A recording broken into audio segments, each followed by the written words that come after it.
commence par les temps forts de l'actualité et ce suspense au bout de la nuit à l'issue des midterms. Il faudra patienter encore un peu ce matin avant de savoir si le président Joe Biden perd sa majorité au Congrès. Selon les premières estimations, le basculement de la Chambre des représentants vers les républicains semble se confirmer, mais les résultats s'annoncent serrés pour le Sénat. C'est donc une Amérique plus que jamais divisée qui s'est rendue aux urnes hier. Un scrutin aux allures de revanche et sous haute tension, moins de 2 ans après l'assaut du Capitole. A priori affaibli, le camp démocrate du président Biden ferait donc les frais d'une inflation galopante, culminant à 8,2% en rythme annuel. On poursuit avec le veto de la Commission européenne sur le plafonnement du prix du gaz. L'institution a tranché. Selon elle, impossible de mettre en œuvre ce dispositif sans affecter l'approvisionnement à long terme de l'Union. L'Allemagne et les Pays-Bas notamment avaient fait part de leur réticence, contrairement à la France qui plaidait vigoureusement en faveur du dispositif. Déjà appliqué en Espagne et au Portugal, celui-ci consiste à adoucir les factures de gaz des opérateurs électriques pour faire chuter par ricochet les prix de l'électricité. Afin de limiter les fluctuations, Bruxelles propose donc à la place un mécanisme de correction des marchés.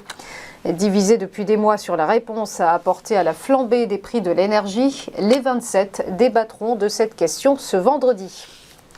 Terminons par cette mini-révolution dans le monde des crypto-monnaies. Le chinois Binance s'apprête à acheter son rival FTX.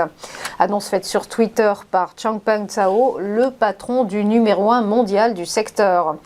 Valorisée à 32 milliards de dollars en début d'année, la plateforme américaine FTX s'est retrouvée récemment dans la tourmente suite à un risque de pénurie de liquidités. Dirigé par Sam Bankman-Fried, FTX a confirmé un accord sur une transaction stratégique avec son concurrent chinois. Conséquence de cette annonce, le Bitcoin s'est effondré à son plus bas niveau depuis 2 ans. Il s'établit ce matin aux alentours de 18 131 €. On passe au point bourse, le rappel de la clôture des marchés hier. Les marchés actions européens très tatillons et prudents dans l'attente des chiffres de l'inflation aux USA et évidemment des résultats des midterms. Légère hausse du CAC 40 qui a pris plus 0,39% et s'établit désormais à 6 441 points. Le tout dans des volumes d'échanges faméliques, 2,7 milliards d'euros. Le FTSE britannique, lui, terminait à l'équilibre, plus 0,08%. Et quant au MIB milanais, il a gagné plus 0,86%. Tandis qu'à la bourse de Francfort, le DAX s'est distingué en grimpant de plus 1,15%. Il pointe désormais à 13 688 points. Du côté de Wall Street, 3e séance de hausse d'affilée, le Dow Jones a avancé de plus 1,02%, le S&P 500 a progressé de plus 0,57%, tandis que le Nasdaq Composite affichait un gain de plus 0,49%.